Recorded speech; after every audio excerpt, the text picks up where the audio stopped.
ओ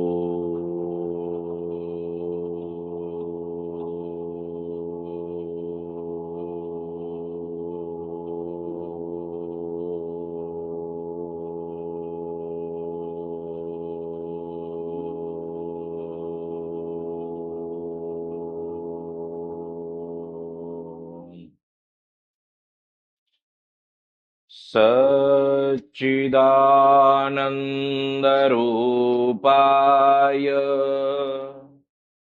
विश्वोत्पत्त्यादिहेतवे तापत्रयविनाशाय श्रीकृष्णाय वयं नुमः। सूर्य मंडल स्थित मेरे परम आराध्य परम गुरुवर भगवान श्री सूर्य नारायण की वंदना करते हुए, उनका ध्यान करते हुए, अज्ञानतिमिरान्धस्य ज्ञानाञ्जनशलाकया चक्षुरुन्मीलितं येन तस्मै श्रीगुरवे नमः। तस्मै श्रीगुरवे नमः। तस्मै श्रीगुरवे नमः। जन्माद्यस्य यतोऽन्वयादितरत चार्थेष्वभिज्ञस्वराट् तेने ब्रह्महृदाय आदिकवये मुह्यन्ति यत्सूरयः तेजो वारिमृदां यथा विनिमयो यत्र त्रिसर्गो मृषा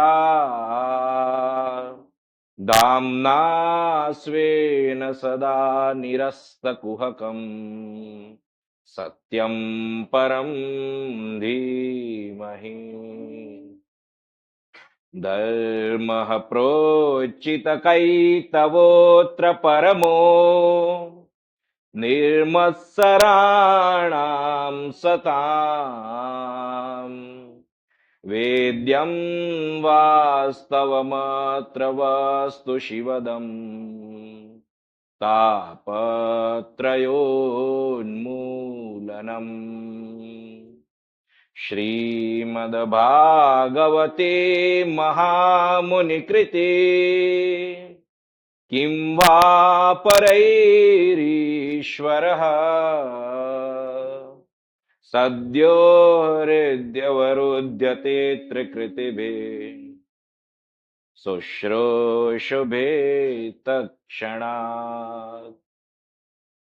निगमकल्पतरोर्गलितं फलम् शुकमुखादमृतद्रवसंयुतम्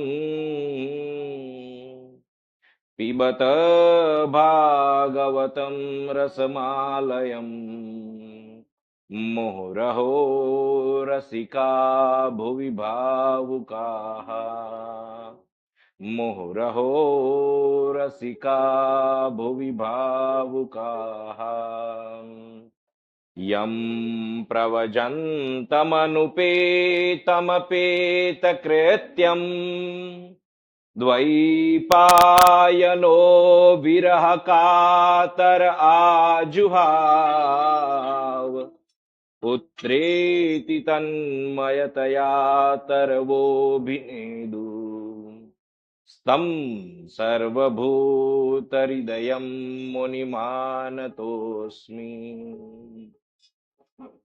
यः स्वानुभावमखिलश्रुतिसारमेकम् अध्यात्मदीपमैति तितीर्षतां तमोन्धम्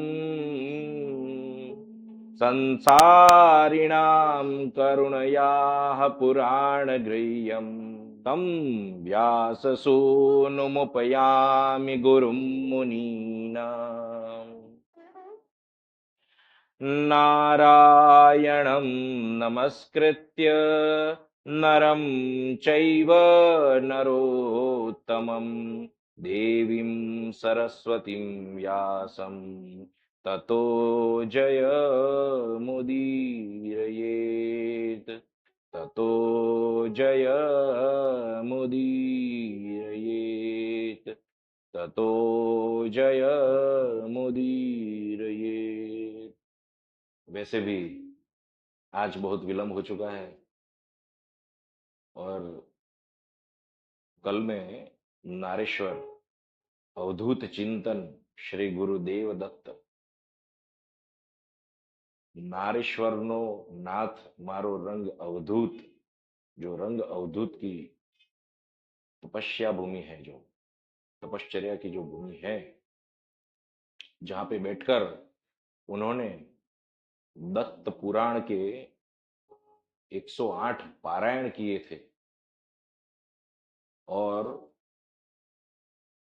कई सिद्धियां भी प्राप्त की, लेकिन फिर भी उन सिद्धियों का अभिमान जिनको नहीं था और सरल हृदय थे, और यहां तक कि उन्होंने जो अपने अंतरंगण निजगण को जो पत्र लिखे हैं, वो पत्र के विषय में भी कुछ कुछ जो अंश है वो उसी भूमि में जो मंदिर अभी बनाया है, वो मंदिर के बाहर वो पत्र के अंश भी लिखे हैं। यदि मनुष्य वो भी पढ़े तो वो भी एक प्रकार का ज्ञान है, उसमें अनुभव सिद्ध ज्ञान है कि इतने बड़े योगी, इतने बड़े तपस्वी, इतने बड़े सिद्धि प्राप्त किए हुए भगवान के परम भक्त अवधूत शिरोमणि इस कलिकाल के विषय में क्या कह रहे हैं।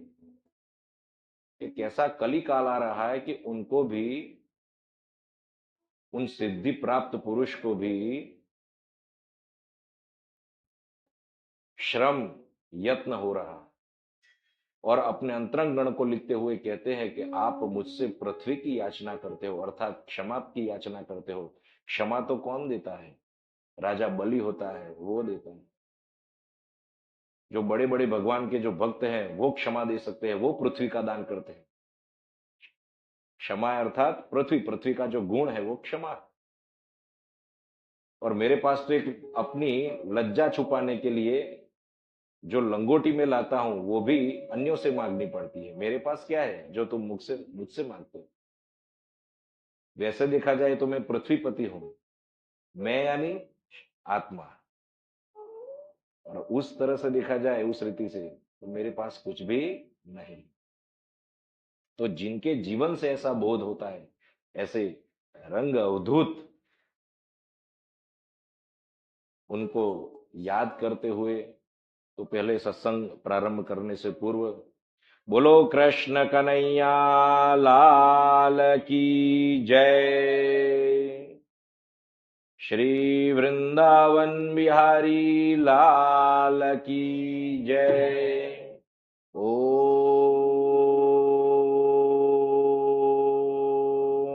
नमः पार्वती पतये, हर हर महादेव हर। अब ब्रह्मा जी देवताओं के गण सहित आकाश मंडल में उपस्थित हुए हैं और भगवान की स्तुति कर रहे हैं, और भगवान को कहते हैं कि आपका जो मूल कार्य था, कंसवध एवं अन्य उससे जुड़े हुए जो असुर थे, उनका जो उद्धार करना था, वो कार्य अब पूर्ण हो गया है। तो कृपया आप पुनः अपने निज धाम को, स्वधाम को पधारिए अब हमारी रक्षा कीजिए। तब भगवान कहते हैं कि मेरा कार्य अभी पूर्ण नहीं हुआ।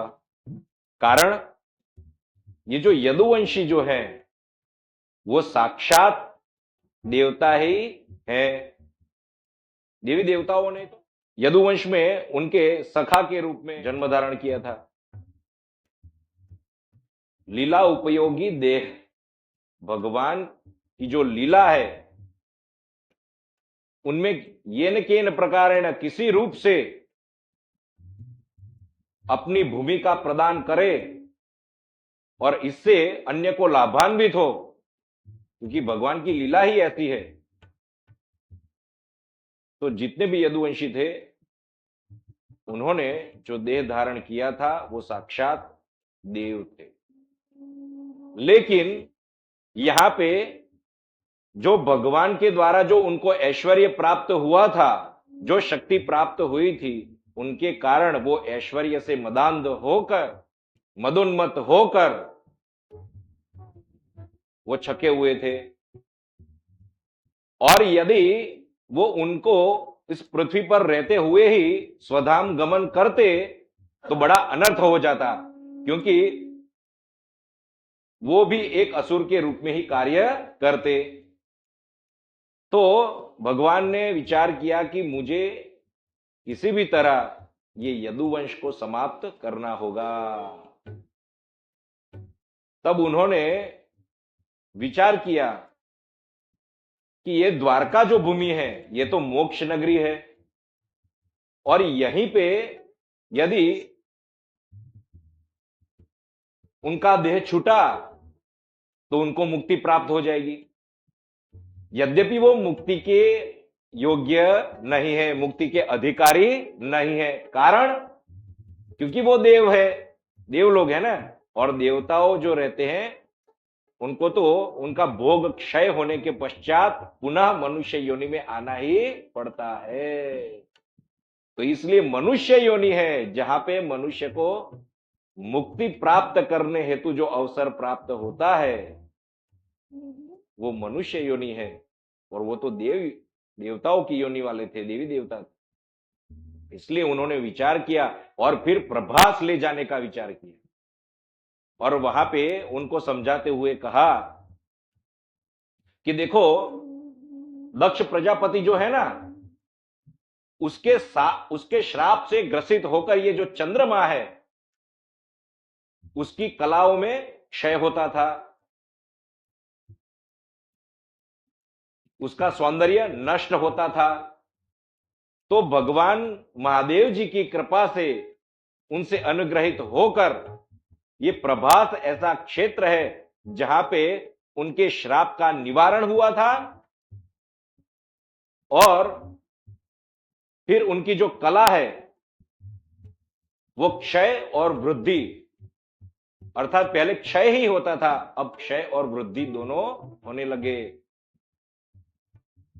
और इनके कारण, श्राप निवारण के कारण, चंद्रमा का जो अस्तित्व, उसका जो सौंदर्य है वो ऐसा का वैसा ही रहा। तो आप लोगों को भी ब्राह्मण देवता का ही श्राप मिला है, और ये जो श्राप मिला है वो आपके कुल का नाश का कारण बनने वाला है। तो उस श्राप से बचने के लिए हमारे पास एक विकल्प ये है कि जैसे चंद्रमा प्रभास क्षेत्र में गया, प्रभास क्षेत्र यानी ये जो सोमनाथ मंदिर है और उस समुद्र तीर्थ पर जो क्षेत्र है उसी को कहते हैं प्रभास। तो वहीं पर भी हम जाए और वहां यज्ञ दान तप आदि करे, ब्राह्मण देवताओं को हम भोजन करवाएं, क्योंकि शास्त्रों में और श्रीमद् भागवत में तो जगह जगह पर लिखा है, स्थान स्थान पर लिखा है कि ब्राह्मण देवता को भोजन कराने पर भगवान अत्यंत प्रसन्न होते हैं। कितने प्रसन्न होते हैं? तो यज्ञों में जो घी की आहुति देते हैं और उससे जो देवताएं और भगवान जो प्रसन्न होते हैं उससे कई गुना ज्यादा भगवान ब्राह्मण के मुख में जब गाय के घी से तृप्त, गाय से घी से बना हुआ मिष्टान और भोजन के रूप में जब हवि आरोगते हैं, ग्रहण करते हैं, तब अत्याधिक प्रसन्न होते हैं। तो हम विप्र को भोजन करवाएंगे और फिर विप्र लोग हमें आशीर्वाद प्रदान करेंगे, और ये आशीर्वाद से हमको जो ब्रह्मदंड मिला है उससे हमारी मुक्ति हो जाएगी, अन्यथा कोई हमारे पास विकल्प नहीं है। और इस प्रकार समझा रहे थे और प्रभास जाने के लिए तैयार किया। तब उद्धव जी ने यह सुन लिया। अब उद्धव जी ने यह सुन लिया, तब उद्धव जी तो परम भक्त थे, जो बृहस्पति जी के शिष्य हैं, और पहले आत्मा ही परमात्मा का स्वरूप है, सब कुछ ब्रह्म ही है, और ब्रह्म भाव में स्थित ऐसे उद्धव, अब वो उद्धव नहीं रहे थे। जब जाने की बात करी थी तब वो उद्धव नहीं रहे थे, कारण कि उनको गोपियों का संग प्राप्त हुआ था, हमने पहले श्रवण किया है। तो ये गोपियों के संग के कारण जिनके हृदय में प्रचुर भक्ति भाव प्रकट हुआ है और जो ब्रह्म भाव में स्थित भी है, ऐसे उद्धव जी, तो ऐसे उद्धव जी जिन्होंने ये कह दिया था कि मुझे ये जो वृंदावन, जो व्रज में जो वृक्ष लताएं हैं, यदि वो भी बनना पड़े और उस प्रकार से मैं येन केन प्रकारेण ये भगवान के भक्तों की सेवा करूं, भगवान के भक्तों की सेवा करने का मुझे अवसर प्राप्त हो, तो ये भी मेरे पर बहुत बड़ी कृपा होगी, अनुकंपा होगी, मैं अनुग्रहित होगा, मैं कृतकृत्य हो जाऊंगा। ऐसा कहने वाले जो उद्धव हैं, अब वो उद्धव भगवान को कह रहे हैं। मैंने इसलिए ये बोलना पड़ा, मुझे ये कहना पड़ा, क्योंकि जो स्वयं ब्रह्म ज्ञानी होता है वो भगवान ने भले अवतरण लिया हो, भगवान चले भी, भगवान अपने स्वधाम गमन करे तो भी उनको कोई अंतर नहीं पड़ता, क्योंकि वो तो ब्रह्म भाव में स्थित है। भगवान ने दिव्य विग्रह धारण किया, अब वो चले जा रहे हैं, तो जो ब्रह्म भाव में स्थित है उसको कोई अंतर पड़ना चाहिए? नहीं पड़ना चाहिए। लेकिन यहां पे उनको गोपियों का संग करा दिया, और उसके बाद जो उनकी जो बुद्धि बनी, उनके बाद जो उनके हृदय के जो भाव बने, और उस भाव से, स्नेह पाश से भगवान के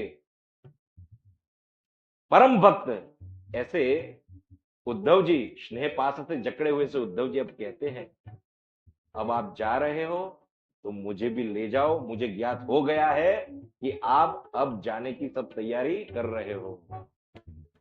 तब भगवान क्या कहते हैं? भगवान कहते हैं कि तुम मेरे साथ आने की बात कर रहे हो, लेकिन ये बात सुनो कि वो तो संभव नहीं, ये संभव नहीं है। मेरी लीला का प्रयोजन कुछ अलग था, मैं आया, लेकिन अब तुम जो ये बोल रहे हो कि मेरे साथ आओ, ये संभव नहीं है। तो संभव क्या है? तो कहते हैं, न वस्तव्यम त्वयैवेह मया त्यक्ते महीतले जनो धर्म रुचिर्भद्र भविष्यति कलौ युगे। अब मेरे जाने के पश्चात यहां पे कलयुग का राज आ जाएगा, और उस कलयुग के राज्य में क्या होगा? तो कहते हैं, जनो अधर्म रुचिर्भद्र, अधर्म पर रुचि होगी, ये जनों की, ये लोगों की अधर्म पर रुचि होगी। अब अधर्म, अधर्म, यहां पे अधर्म क्या?